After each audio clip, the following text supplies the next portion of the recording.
All right. So the session today is called, well, I'll introduce myself in a moment too, but the session is called Yes, We Can, Teaching Digital Skills Using Mobile Phones.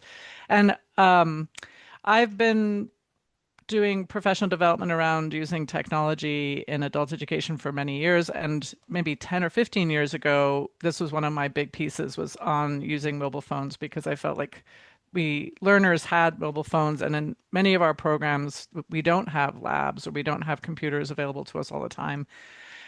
So that creating materials that are useful on a phone and thinking about ways a phone could be incorporated into learning felt very useful then. And then I kind of stopped talking about it, and now I feel like we're back, and I think we're back for a couple of different reasons. That's kind of where this comes from. My name is Nell Eckersley, and I do work at the Literacy Assistance Center with Ira. And if you went to the math session yesterday, Cynthia is also my colleague. Um, and as I said, my particular area that I've been working in for many years has been using technology. We used to talk about integrating technology. Now I feel like we talk a little bit more about digital skills. And for me, they're kind of both two sides of the same coin. Um, and what we're going to cover today are some tools that allow you to create content that is useful for your learners to access on their mobile devices if they have smartphones. And all those materials can also be used on a computer. We're also going to talk about digital skills and the fact that you can teach a lot of digital skills on a mobile phone. So if your learners do not have consistent access to computers or you don't have computer labs or, mobile Chromebook cart or something like that, there's still a lot we can do using mobile phones. So it's not a reason not to do digital skills. And this came from programs asking me to come in and do workshops on teaching digital skills. And then when I would ask if they had a lab, they would say no. And, it became a conversation like, well, what digital skills are we talking about then? But in reality, after I kind of really looked at it, I really feel like we can cover a lot of digital skills. So there are two pieces to the mobile phone piece. One is if it's the only device you have, you can do a lot. And then there are some things about mobile phones that we should be practicing. So we're going to look at both of those sides. The conversation we were having before the session started was kind of, landlines, smartphones, dumb phones, how we choose to use them in our own lives. Here again, the focus is more on instruction, but it does have a piece for us to reflect on in our own use of our mobile devices that we have with us. We'll also cover a little bit on creating mobile-friendly content. And then I have some pieces in here that are more like resources. I don't think we'll spend very much time on them, but you can actually plug a keyboard into either through Bluetooth or actual physical plug-in a keyboard to a phone, which in New York City or New York State, it's relatively new that we have the GED as our HSE test. And we were very much paper-based before we moved to the GED. I would say about 80% of people taking the high school equivalency when we had the task were taking it on paper. And now we're like 90% on computer. And if the first time a learner sees a keyboard is when they have to go take a test, that's not so great. So we want to make opportunities for people to practice keyboarding. And even that can be done with a mobile phone. So we'll look at that a little bit at the end. And then there's some resources as well. And this is our description for today. So this just popped up in my inbox yesterday. So apparently the first deputy mayor, Randy Mastro, does all his work just using a smartphone and a miniature keyboard. So there is the possibility of doing this work. Again, I'm not suggesting that that's what we all need to do, but it is something to reflect on that there's so much that little phone that you're carrying is really a little computer, and we often are not using it to its fullest extent. So after today's session, you'll be able to identify at least three digital skills that you might want to include when you're doing instruction, whether you're using mobile phones or computer lab or computers. Also, some ways to create some content that is mobile friendly. And when we say mobile friendly, it means it's sort of enjoyable to use on the phone rather than wrestling with tiny writing and things like that. And we're going to talk a little bit about Adobe Liquid Mode, which is a free tool you can have that makes it much easier to read, like PDFs and things on your phone. And that could be something if you're going to share content with your learners where they're reading a lot on their phones, knowing about Adobe Liquid Mode can be really useful. So I want you to put in the chat or you can unmute, but how do you currently share content with your learners that they can access on their phones. And maybe you're not sharing anything like that, but if you are, sharing maybe some quizzes or websites or audio, videos, let me know in the chat, or like I said, unmute and let us know some of the ways that you're doing that already. I'm going to check the chat because I see I that. use a WhatsApp all the time Excellent. because Yes. their computers, I'm on remote teaching and they have all different computers and their internet is not great. And so it's just really, it's a very good outlet. That is fantastic. So you create a group for the class and then Yes, everyone can yes. communicate that way. That is Hmm. fantastic. And the Yeah, beauty of WhatsApp is it can go across any device, including onto a right, computer. So that is right. wonderful. Although I was using WhatsApp a lot, and now I've been kicked off of it by WhatsApp, and every time I go and try to get unblocked, like it says, okay, we'll look into it, and then a day later they say you're back on WhatsApp, and then I try to set up a group, and then they Uh, say you're off of WhatsApp. That's terrible. there is no customer service phone number No. either. No, there is That not. doesn't exist. No. So Yeah. these are the issues. This is a really great point, though, because this will happen, right? As a teacher, you have a great system, and then there'll be at least one person who can't access whatever the tool is or whatever. So we do always have to kind of be resilient in our work. But generally, I would say WhatsApp is really great in the sense that it's agnostic. So we were talking also before the session started about iPhones versus Android phones, and there's even other kinds of phones. And sometimes that can be very difficult to troubleshoot for yourself and for your learners. But usually there's some people in the room who have the same kind of phone and they can help each other. But that one of the nice things about WhatsApp is it really is agnostic. It doesn't care what kind of device you have. So I see wonderful things here. Remind app, absolutely. And I know a lot of people use that in Mhm. public schools too. So if your learners get familiar with the Remind app, that can help them with their own with the kids maybe that they have in school. QR codes, I love it, Julia. I'm going to be talking about QR codes today for sure. Video links and short docs by WhatsApp group. Right. So this is the key, right? How do you share a link to something that people can then actually look at on their phone? So I like that you guys have figured out a variety of ways to do that. Google Classroom, again, another way to kind of put everything together and make it easy to access. Burlington English, very nice. Let's see. Aztec, right? There's a bunch of publishers now, I think, who've created really wonderful online content that can be used on phones. Connectable, I don't know about, so we'll have to ask about that, Suzanne. You can tell us a little bit more, maybe. Um, Google Voice number for free, right? So you can have a phone number that is specific for when you're working with learners, perhaps. So it doesn't have to be your own personal phone number. Um, and then Eric mentions that actually sending audio recordings via WhatsApp, right? So we have a variety of way of sharing content that way. What I'm going to take us to are some other tools. Some of you mentioned some of these tools, but the kind of four that we're really going to look at today. Um, First of all, QR codes, as was mentioned. So QR codes are a really great way to get everyone to the same place at the same time. When I first started working with QR codes, you had to download an app and it was a little bit complicated. Now most phones, depending on their age, they will have a camera app that is built in, and when you hold it up to look at a QR code, it will know that you want to scan the QR code and it will take you to that website. Here's an example of it even being included in a textbook, but you can make your own QR codes. And it is true that, QR codes make it very easy for people to get to the same place at the same time, as long as the content is online. We also want to talk about security because now, of course, as with everything over time, people are using QR codes to kind of scam people. So you want to make sure your learners know not to just scan QR codes randomly around the place, that they can actually take you somewhere that you don't want to go. So you kind of want to make sure that you're picking. That's a digital skill to talk about, right? This is the security side of how we use our tools. I'll demonstrate. So you'll see that I use QR codes that have this little dinosaur in the middle of them. Does anyone know what that dinosaur hints at? Oh, I like Suzanne mentioned Moodle. Very nice. So the little dinosaur, sometimes when you're on Chrome and you lose internet, you'll see a little dinosaur game pop up. And so the dinosaur tells me that this is probably something from Chrome.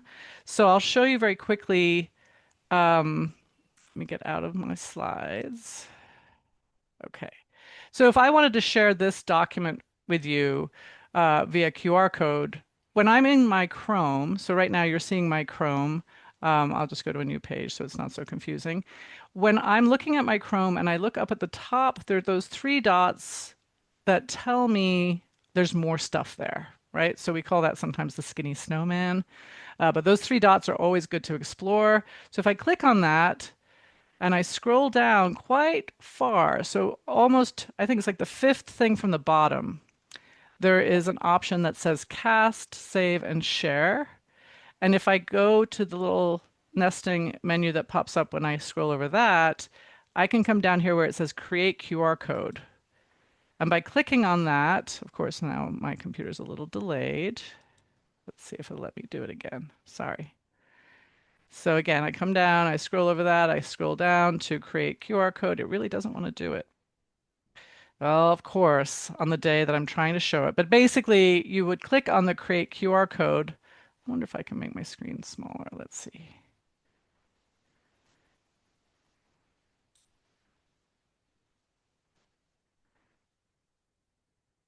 Okay, let's try it one more time.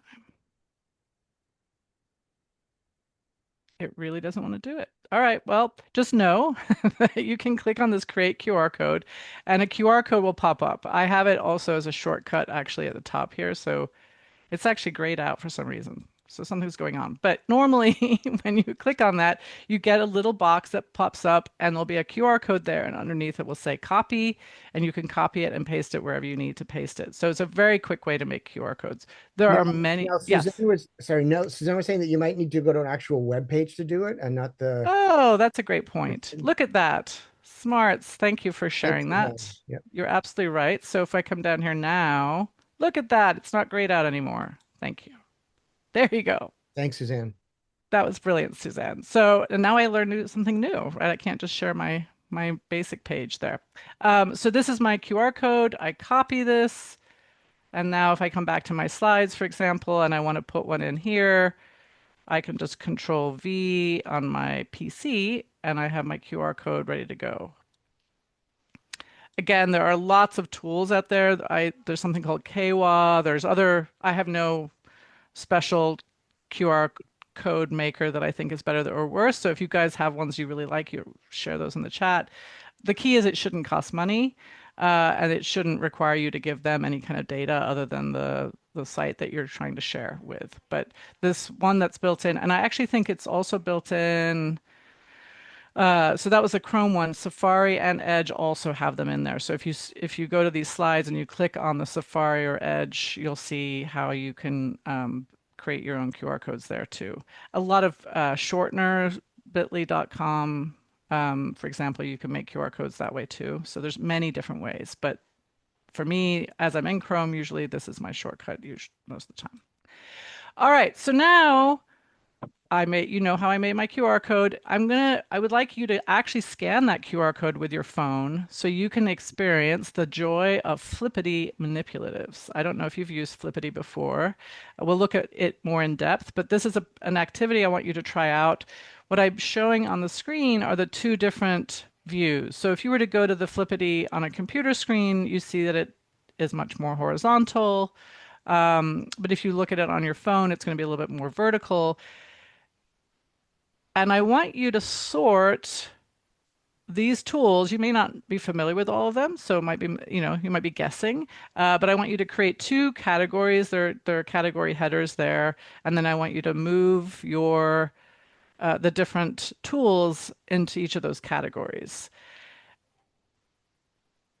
I've created this activity one time, and I'm sharing the link with you, and you're all seeing your own versions of it. So in that sense, I only had to make this activity one time.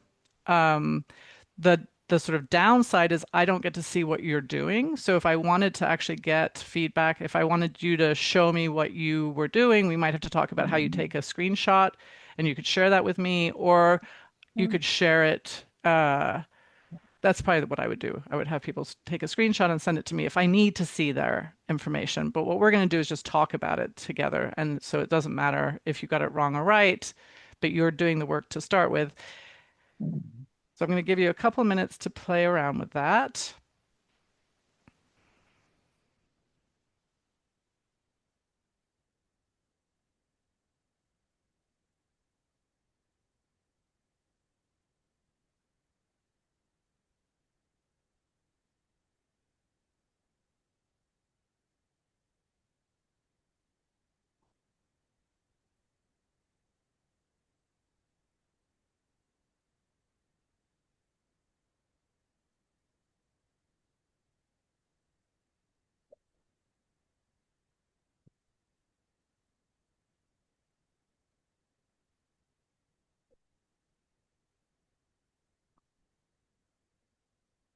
So the first question I'm going to ask you is how did you know what to do, or what did you do to move these uh, manipulatives around on your phone?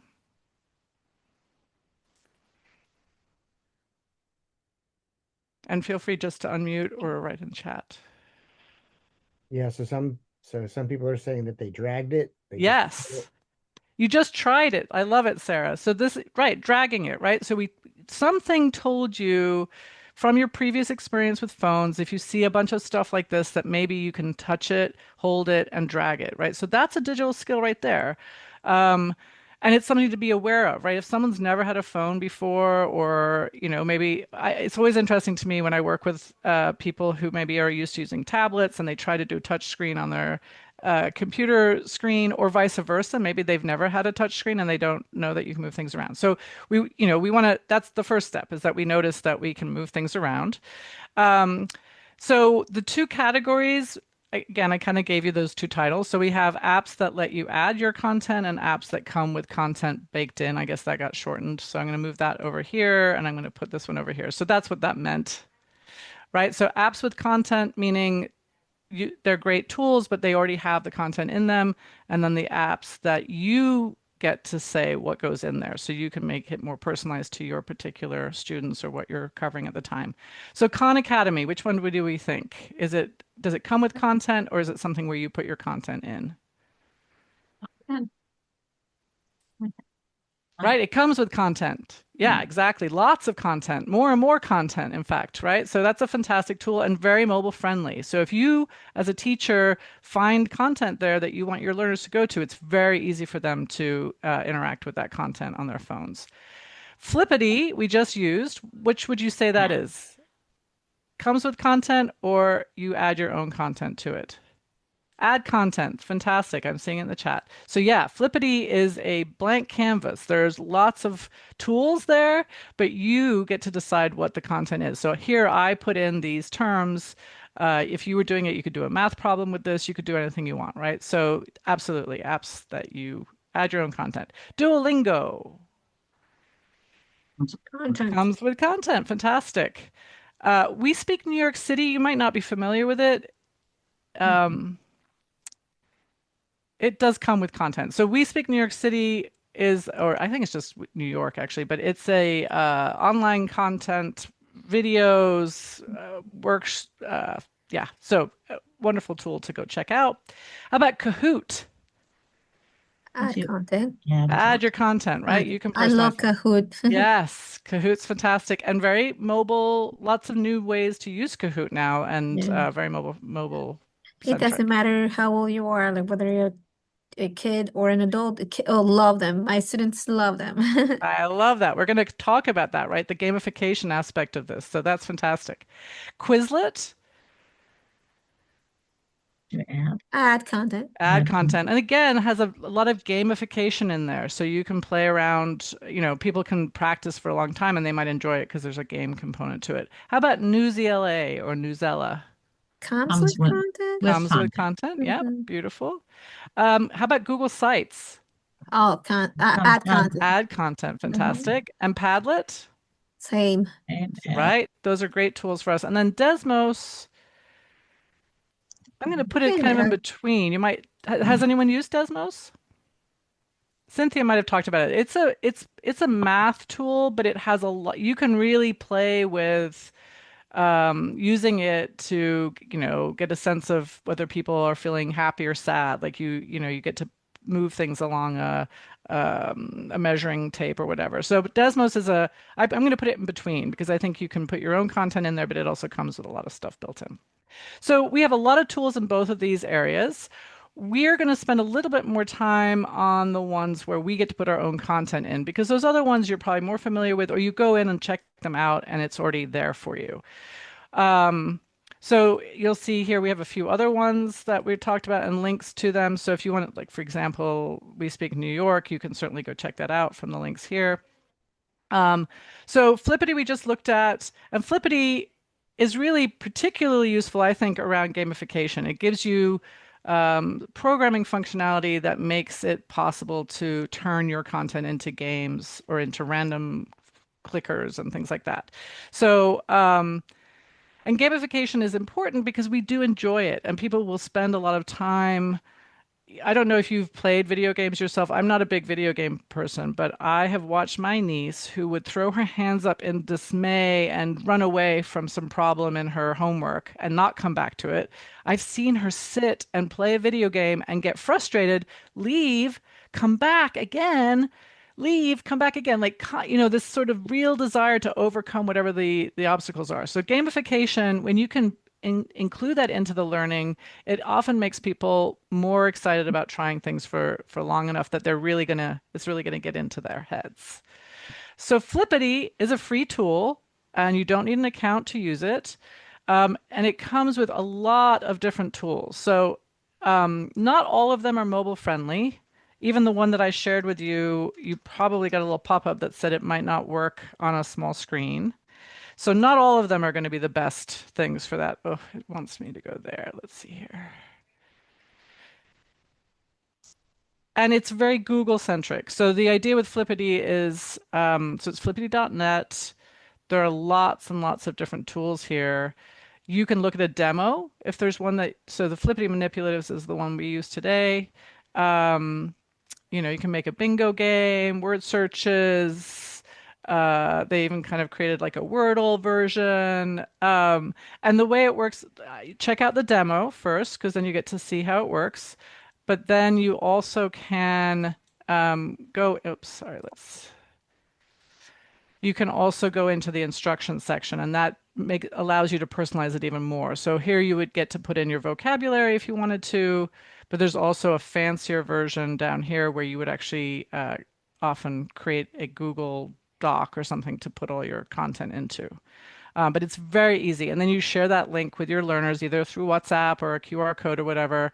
I know I've seen my colleague Will in ESL use these randomizers to create parts of sentences that people can put together. So there's a lot of possibilities there. So it's worth checking out. All right, so that was Flippity. The next one I want to talk about is this concept of responsive design. So I don't know if I think we've all experienced this maybe when we've gone to a website on our phone and well, go ahead and scan that QR code to check out this website, and we'll see what you have to say about it. This is from the Long Island Woodworkers, where we've been learning how to do some woodworking, and they have a wonderful website with lots and lots and lots of resources. But if you scan that QR code and you try to go to it, you're going to see that it is tiny. It is not a place that I would like to spend my time, right? So as a teacher, you're a curator for your learners. You want to send them places that are actually enjoyable, or at least that the struggle to make it enjoyable is not so great. So we would say that this is not responsive design. They designed it for a computer screen, and when you look at it on a phone, it stays in that format. It's more horizontal. What we like is responsive design. So Google Sites has that built in. And having a Google account, you can make a Google site. It's really easy. It's a drag and drop basically system, but you design it for a computer screen, and then it will automatically create a version that looks much easier to read and use on a phone screen. You can also design that. You can go in there and change how that looks as well, but you only have to design it one time, and it will do both of these. Sites forms.google.com is how you get there, but you'll also see it in your Drive. If you're in your Drive and you go to New, and then you come down here, you have Google Sites. And like I said, they're free. You're going to have a bit of a wacky domain, so it'll be, um, I- you have to buy the domain if you want it to be something easy and clean. But if you're sharing the link with your learners anyway, and there's just one link they need to know to get to your website, and then you can just keep adding content there. So I've seen a lot of teachers do that, either as a overarching, like all the curriculum, kind of like a Google Classroom. So everything is there. So homework will be there. If you miss class, you can come and check that out. And I've seen other teachers use it more as a portfolio tool. So they're demonstrating learners' best products or whatever. And learners can make their own websites. So the benefit of spending some time on this, again, not something I would do so much to create it on a phone, but you can. But it's definitely much easier to create the website on a computer, or at least have a keyboard and a mouse, which, as I mentioned, we could have with our phones. But using the website, getting to the website and using the website is definitely something that's very mobile friendly. And if we have a little time, I'm gonna guess that we're gonna run out of time, but you'll see at the end that I've included a link to the Literacy Assistance Center. We've created playlists on YouTube of how-to videos. So a lot of the things I'm just giving you a taste of, you can go in and actually find more how-to videos to try them out. Um, so another piece of how we use our phones, or how phones could be used with our learners, is with assessment. So first of all, here we have two different things. We have assessments that will help learners know where they are in their learning of digital skills, and those could be done or used on their phones. But you also can create Google Forms or other formats where learners can very easily make respond, and you can learn how they're doing. So here we have, for example, this QR code, if you want to take it. This is a short, very short technology skill pre-assessment and goals. So they're basically two questions. One is how are you doing right now with these particular skills? And then what skills would you like us to really work on in class? And that's just one idea for how you could use Google Form. Again, I'm using a QR code, but I could definitely give that link to that form via WhatsApp, and it's very mobile friendly. The responsive design is there as well. So if I looked at it on my computer screen, if I look at it on my phone, in both cases, it's very functional. And when you get the content back from a form, I'll go ahead and open this up so you see it. Again, you can make Google Forms from your Google Drive. You can type in forms.google.com. You'll get to your forms. This is what the back end of the form looks like. So this is where I design it. And I do need an account to create the form. And I, again, would probably do it on a computer. But then when I share it with you, oh, I'm wrong. This is the front end. This is the one that you saw, but this is what it looks like on a computer. If I go to edit the form, then I need to have my Google account. And then you see I have all of these resources to design the form the way I want to. This is also where I go to get the responses. So as you respond, I'm going to see those responses here. And that'll come also as something that I can get to as a spreadsheet. So Google Forms can be used for a wide variety. You can even embed a video in the form and have people respond inside the form to the video. And all of it is mobile friendly. And if folks are already using any of these tools, feel free to share those in the chat, because maybe you're already doing, I know some people have been using Google Forms as an exit ticket, for example, or here it's almost more of a survey. Anyway, so you can check that out. Another thing that we talk about with phones is what we do on our phones. And I do think one of the reasons this is resurfacing, beyond the fact that I think still we have a lot of programs in New York City that don't have computer labs. So if we're going to do stuff with digital literacy, we're going to be doing it on phones, is that I think we also started using phones. I know several of you at the beginning talked about how you don't use phones for things, and that you are more likely to go to your computer. But I feel like I've gotten kind of lazy. So if maybe 5 years ago, 10 years ago, you had said, Nell, you need to write an email, I would have gotten up and gone to my computer to type my email. Today, well, I'm more likely to pull out my phone because it's right beside me, and I'm going to do things on my phone that I would not have thought I would choose to do. So there are things that are very low-hanging fruit with phones. Reading is a very low-hanging fruit. I think a lot of us probably read some level of either whether it's text messages or other content that comes through your phone. Writing, it might be limited, it might be texting, but texting is actually something that we do a lot. And for a lot of learners, the only time that they sort of naturally write is texting somebody, right? We don't write letters so much anymore. We don't have other reasons in our lives to write lots of stuff down unless we're in school and we're taking notes. So getting very fluent in typing a text is actually a really great skill to work with.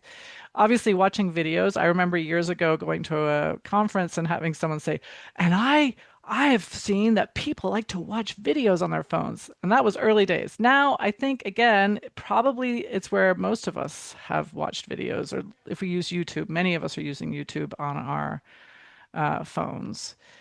Um, and Di and I see that, right? So the majority of students prefer phones over computers. And I think that's something for us to really take in. I know it's been a frustration I've heard from teachers, for example, if they want to teach email, that a lot of learners don't want to learn email or don't see the purpose in it. And I would say that email is an important base skill for folks to have because at some point they're going to be called on to use it, right? They're going to have to check for maybe they've applied for a job or they're waiting for some information to come back to them. Most of that is going to be done via email, and they shouldn't feel unable to do that. But it is true that for many people, that's not the first place they go. So you're going to have to sort of create an artificial environment in the classroom where that's how you communicate with your teacher. That's how you submit homework once a week, just so people feel very comfortable getting back to their email if they need to. There's nothing. I've applied for jobs before and used an email address that I don't check very often. And if I don't check it, and someone says you got the job, I won't know. So that is a base skill that we need help people to find. But I think on the phone it's almost easier because you log into your app one time, and then it's easy to get back in there. But knowing how to move around inside whatever email tool you're using, if it's Gmail, is an important area. Sound files and podcasts. Again, I think a lot of us, I use my phone a lot for listening to music when I'm coming into work on the bus, or listening to podcasts in the car. Browser searching. So searching, which is a huge area of skill, right? To know, and now with AI, I think this concept of writing prompts, writing questions becomes really important, even more important than has been. We've seen media literacy become much more something we're talking about, that folks need to be able to judge whether the content that they're getting is accurate or useful, or what could be the reasons that it isn't. Several of you mentioned Google Classroom and learning management systems. I think give people a really great foundation if they're going to go on to other school. For example, college often nowadays will have some sort of learning management system that they have to use, or their children might be using a learning management system. So it's a slightly artificial set of skills in that it's really for education, but most of us are going to have to use a learning management system at some point, and the skills we learn by using a learning management system certainly become useful in other areas, whether you're sharing content with your colleagues or family or whatever. There's lots of ways that we use the same skills in other tools as well. Images and photos, again, I think we do that a lot. Taking them, looking at them, sharing them. Uploading a document, I think is a challenge for folks, but I think we definitely look at a lot of uploaded documents. One of the questions, I was in an airport waiting for my flight, and there was a man beside me who sat down, and he called someone, and I couldn't help but overhear his conversation, and he had missed his flight because he had done a screenshot of his boarding pass, and then he couldn't find it and he didn't know how to get back to the app when he was going through security, which was a stressful time anyway. So he had missed his flight because he didn't have a very, it wasn't easy for him to get back to materials. That is a very common problem, I think, even on our own computers. If I asked you right now to go find a specific document, you probably have a set of steps that you go through, but we want to make that as efficient as possible and make sure that you feel comfortable getting back to content that you created or content that you need to read. That is like the baseline of beginning to feel comfortable with tech. If you don't know where your stuff is and you're like, that just throws you off into sort of spins of horror. So both on our phones, and I have to say, for me on my phone for a long time, I didn't know when I downloaded something, I didn't quite know how to get back to it. Like I had sort of sideways ways to get there, and then I Googled it and I learned how, and then I made the file box more visible, and now I feel very comfortable doing it. But it took a moment to be really conscious that I wanted that skill. It wasn't something that the phone showed me easily. So that's something for us to consider. Specific purpose apps like using, Google Maps, maybe a library app to get to online books that you can just borrow free via the app on your phone. Using a calendar, which for a lot of folks has not been something that they've maybe had to do before. I have a paper calendar, I have to say, but I can get back to my Outlook calendar for work and see what my tasks are for tomorrow. And then a calculator, which is fantastic. And I don't even mention here like translation tools. I mean, there's a lot of other, and games, a lot of other tools out there too. So this is connecting us to what I mentioned earlier, the Adobe Acrobat Liquid Mode. So Adobe has a Reader app, which is free, but you have to download it. So first step would be to make sure that all your learners can download an app, and that is a struggle, right? Some people don't know how to log into their app store. They've not been the one to set up their phone, someone else did. And then, do they have space on their phone to download another app? So these can be challenges. But this would be one that I would highly recommend. So then you download the Reader app, and what happens then is when you open up a PDF, you want to tell the PDF. So this is a PDF that I opened, and I want to click on those three dots. In fact, in this case, it's already opened it in Adobe Liquid Mode, and I know that because I see this little drop. But if it doesn't automatically do that, you just have to click on, there's usually three dots at the top that say Open In, and you want to open it in Adobe Reader. When you open the PDF in Adobe Reader, you get these tools at the top, and when you click on that little drop, it will turn blue, and now it will be formatted so it's a lot easier to read on a small screen. The downside is it's not in Adobe Reader Liquid format. You cannot highlight or write comments. So you're going to have to flip between the two modes, which is very easily done just by clicking and clicking on the little drop. That can be frustrating if people are really good at annotating their PDFs. But if it's just general reading, and I would say knowing how to go between the two modes is important. But if you're just doing the reading, then this Liquid mode is really fantastic. Because I will say PDFs are notoriously not mobile friendly, and they are tiny, and you have to do lots of opening and closing of your fingers. All right, so I'm going to move on. I know this is kind of moving really fast. Again, as I said at the end, there'll be some resources where if there's anything here that's really piquing your interest, you can go and learn more specifically for what you're looking for. But when we talk about digital skills, what are some of the digital skills we use today, just now in this session, or even to get to this session? What are some things you had to do? And you can put them in the chat or unmute. And it doesn't have to be mobile. It can be from your computer as well. But what digital skills did you use today? Have you been using today? Right. So clicking on a link, right? You had to get to the Zoom, find it. Maybe it was in your email. So you maybe even had to search your email, or you put it in your calendar. But yes, clicking on the link, connecting to Wi-Fi, using the camera on your device to be part of this call, right?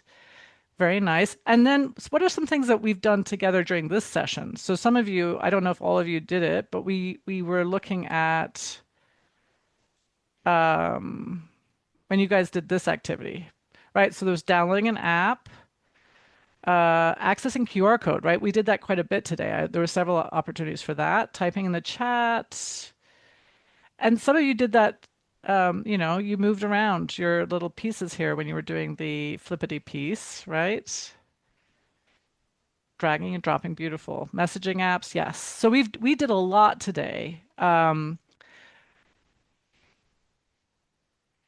So when we think about what learners maybe need or what we need to do more of, we can go to a couple of places. One of them is that, right? Like, what do I need every day what are the basic skills I need every day to get to the things I want to be able to do? Um, but we have some places we can go to find other lists of skills or frameworks of skills to help us think through maybe skills we want to really practice with our learners.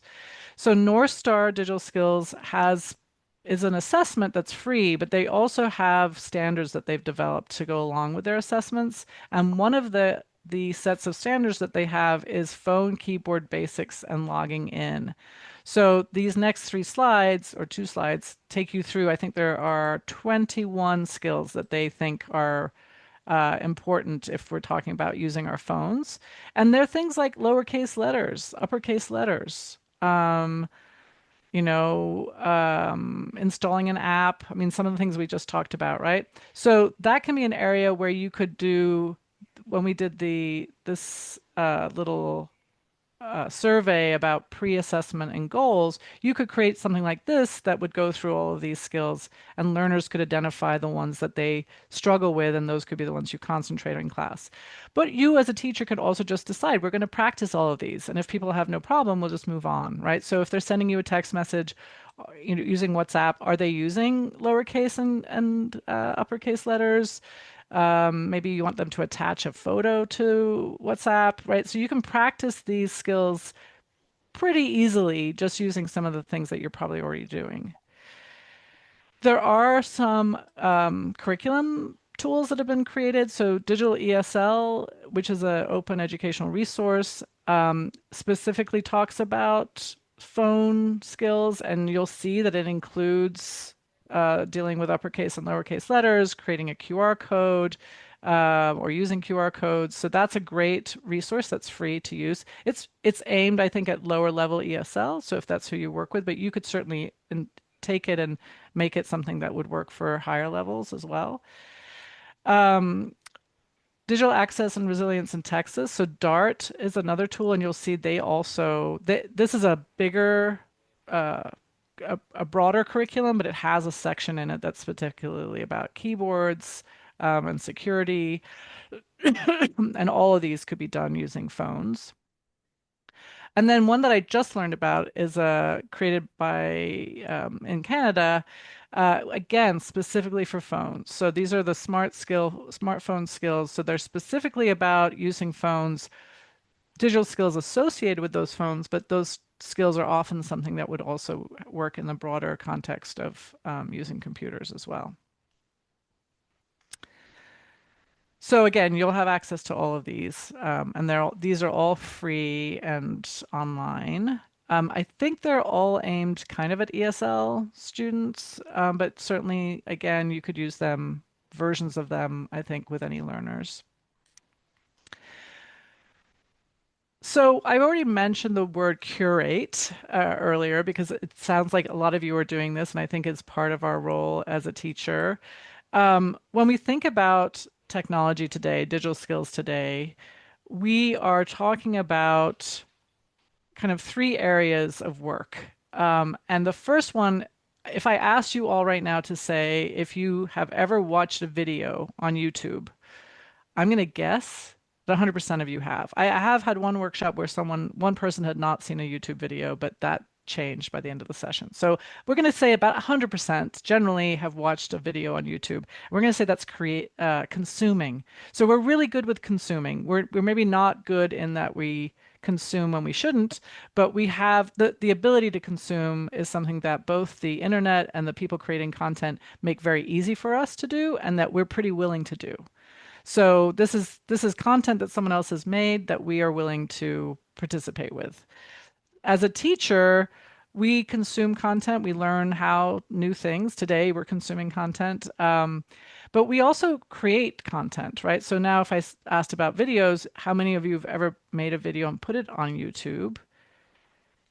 Again, if we were in a room, I'd have you raise your hands. You're welcome to raise your hands or put it in the chat if you want to. But I'm going to say it's about 20%. So on average, when I do workshops and I can see you all in the same space, it's about 20% have created a YouTube video or created a video that they put on YouTube.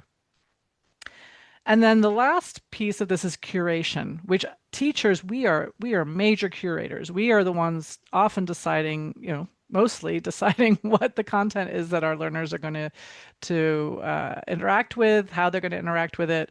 And curation is really important, right? Like how things are decided that they're important and how you get back to them is very, very important aspect of all this.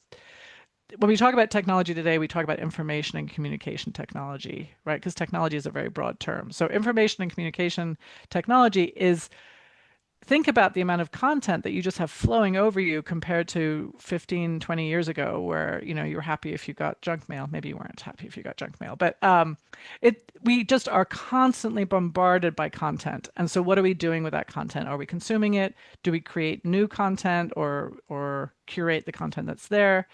So I see some people have created videos. That's fantastic. How many of you have made playlists of videos that already exist on YouTube? So this is what I would call the curation part, right? So if we say consume is to make the video or is to watch the video, create is to make a video and put it onto YouTube, and then we have curation, which would be to make playlists.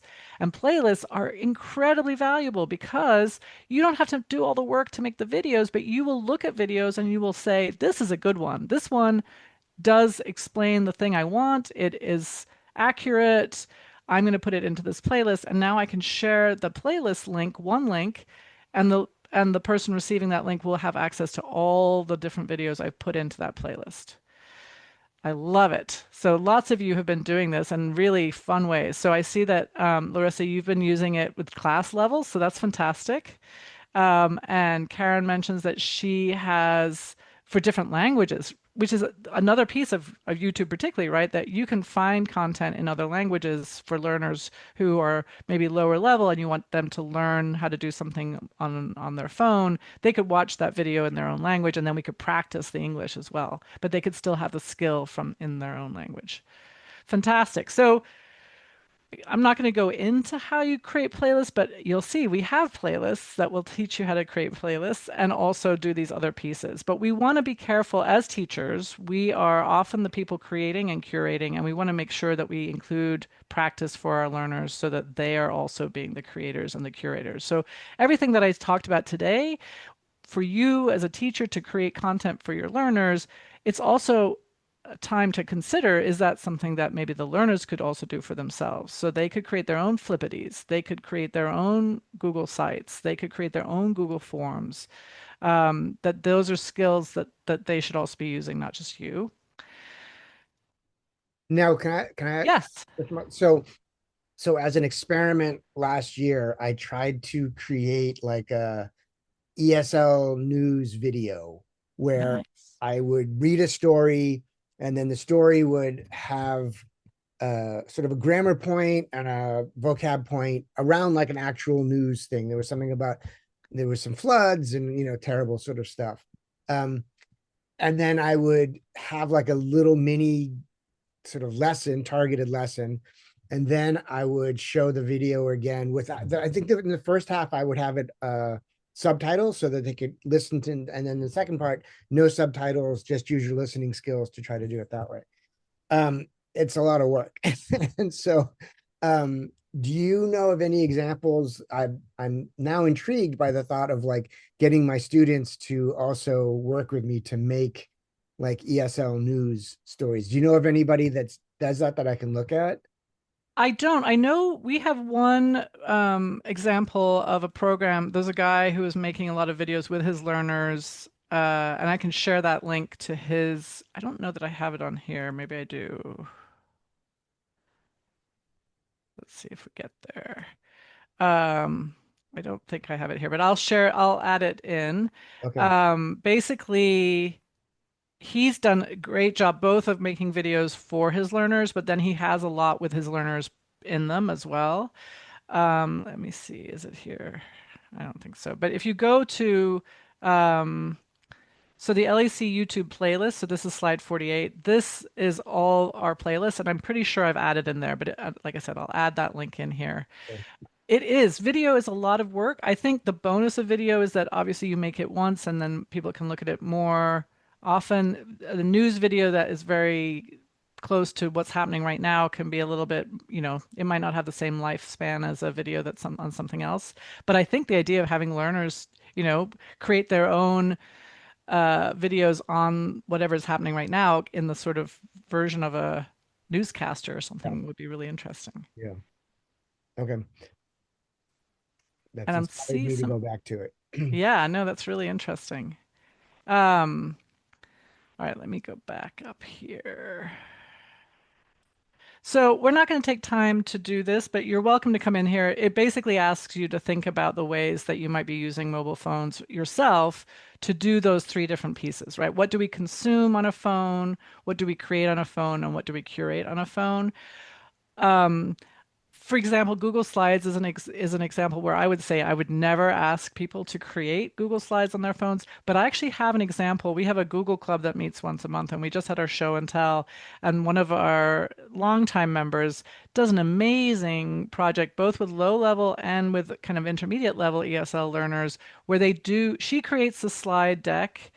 They can access it on their phones. They do have to download the Google Slides app, but then they learn to upload an image and to write a little bit of writing. So it's not a very complex thing. They're not learning all the skills you need for full-on Google Slide native abilities, but you can put that content in there and it looks professional very quickly. So then she has these beautiful slide decks of student content where they've added their, about their country or about a famous person, depending on the thing that they're working on.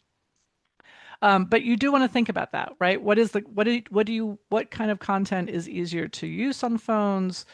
And then are we pushing so that we make sure we're kind of covering all three of those areas, and how can we do that on phones? Digital resilience is another piece of this, and you saw me earlier struggling with getting the QR code, and it was so great that someone here could give me a great suggestion, and that fixed it for us. But I think demonstrating those moments to learners, and then maybe learners can also share with you solutions. We want to show that, I always think this is a bit like math, where people will say, well, or art too. I think people will say, well, I'm not good at art, or I'm not good at math, or I'm not techie, is a phrase I've heard. And if we talk about what a techie is, or who is techie, it's probably, I think sometimes people think I'm the only one who can't do this. I'm looking around the room, everyone else seems to be getting there just fine. I always have a problem when I try to use my computer or my phone. I just don't get it, and other people do. And other people get it immediately and they don't need any help. And that's not true. I'm not techie. I'm a really good Googler. I'll say. So I'm really good at finding the help that I need. But part of that is a belief that I can find that information. So we want to help build that confidence that you can go find the information that you need. And that takes some skill and some practice, but you can do it. We also want to talk a little bit about the fact that, um, very few people get it right the first time. And it's about having experience so that there's something possible. This was a sort of running joke in my office where people would come to me to say, Nell, how do I do a mail merge? And I'm like, well, I don't know, but I can Google it. And I know it exists. I know there's a thing called mail merge, and I know that there's a way that I can do this. So I can go look for that information. The people that were talking to me, they didn't even know mail merge existed at first. They were going to, they had to create 10 of the same document with people's names changed, and they were going to do that manually. And it's like, that is always a moment. Is it worth doing the mail merge or not? But it is to be aware that there's such a thing as mail merge. So that's part of our role in this. So with digital resilience, we're trying to build that base set of confidence and belief and ability to roll with the changes, because we also know that any tech tool you're using today could change overnight, and suddenly as a teacher, you probably have had this experience where you come in and the next day Zoom has changed, or the website that you wanted to go to doesn't exist anymore, it changed as well.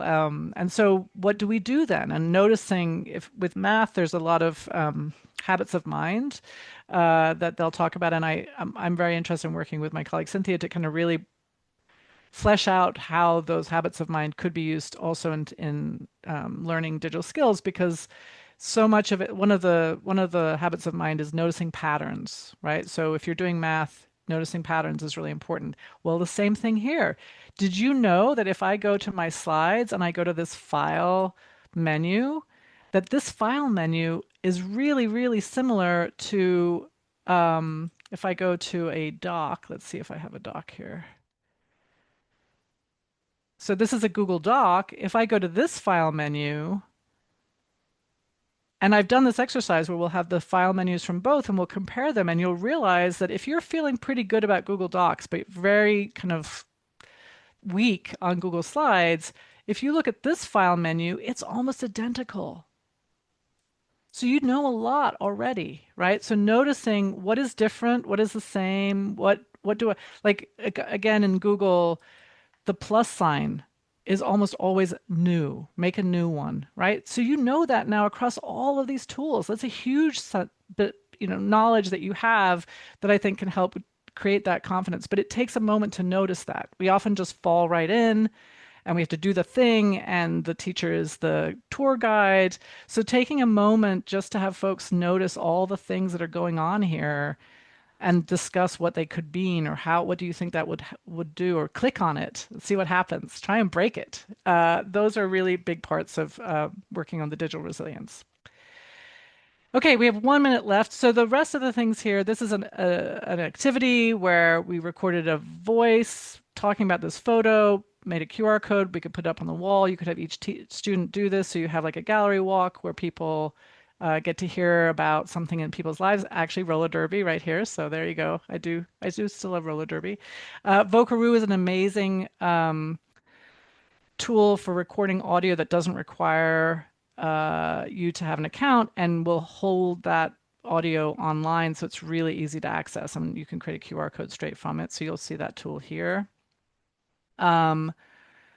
And then, as I mentioned, there's a lot of information here about ways you can hook up keyboards to a phone. So while I would not do that out of joy most of the time, I'd much prefer to be on my computer when I need a keyboard.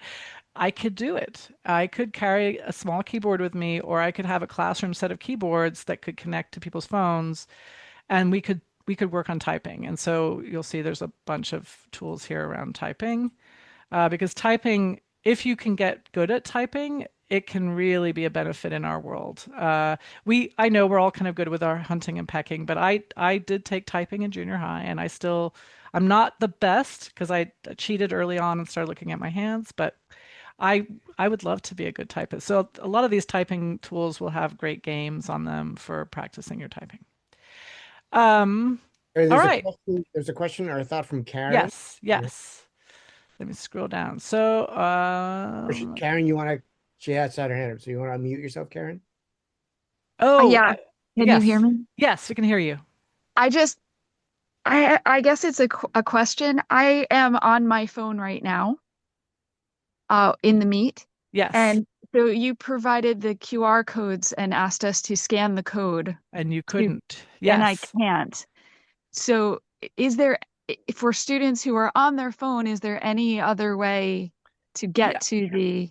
Yes. So that's a great question, because it is, I sort of designed this with the idea that you would all be on computers, and it's actually much better to do it for both. So whenever there's a QR code, there's also a link, and that link you could put in the chat. You could have them. Now, one of the things when people are using their phones is that ability to move between the Zoom window and the other content. So if you want them to go to a website, or you want them to so that's a set of skills you want people to have, or you might want a little time. So to answer your question, every time I make a QR code, the rule should be that I also have the link. and then I can put that link into the chat, or I can put Into it the into chat. WhatsApp. Yeah. Right. So if we were to do this with our students and we provided QR codes, we would also have to remember to drop the links in the chat Yes. for I would students who are on their phone. absolutely. And if you know the Right. majority are on their phone, you wouldn't even use the QR code. So that's a really great point about QR codes, because not only, so I broke my own rule by not having those links for the chat, but what I've seen sometimes is people put QR codes to things that are not so great on the phone. So like I've been to conferences where they provide all the materials and they give you a QR code, and I'm like, but I don't want it on my phone. I want a short link that I could type into my laptop that I can then save to my, I'm more likely to use on my laptop. So again, your particular audience, your folks. So you definitely want to use QR codes in a way that's valuable to them, and then know that if you have the ability to send them WhatsApp messages, emails, you don't need QR codes. You can just send them the link. The QR codes is really a short, kind of fast and dirty way to do things when and again, in person, it works quite well. So in a classroom, you could have QR codes, and then everyone can get there at the same time. But I agree, if you're remote on Zoom, I would generally put those things in the chat, because they have access to the chat regardless of whether they're on their device, whatever device they're on. Julia also Thank dropped, you. thanks. Julia also just dropped some information in the chat about using screenshots to access those QR codes. Nice.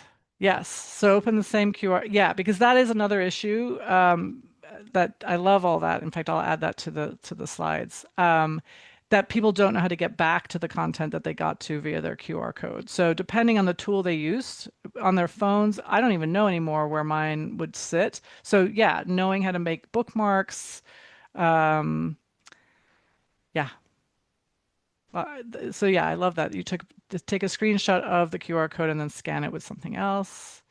But again, there's a guy who has a horrible video about, kittens die when you give people unnecessary QR codes. You don't need to use QR codes if you have the ability to send people the link. Yeah. I don't have that, right? Today I did, because you're all on Zoom. So the reason I gave you QR codes today is because I wanted you to try things on your phone. If it was something I wanted you to have on your computer, I did put the link in the chat, which was the slides. But the QR codes I used today were all because I thought those were activities for you to look at on your phone, and I didn't think about the folks that might be joining by phone. So that would have been a great addition to have those also as links in the chat. All right. Well, as always, thanks, Nell, for all this information. You're very welcome.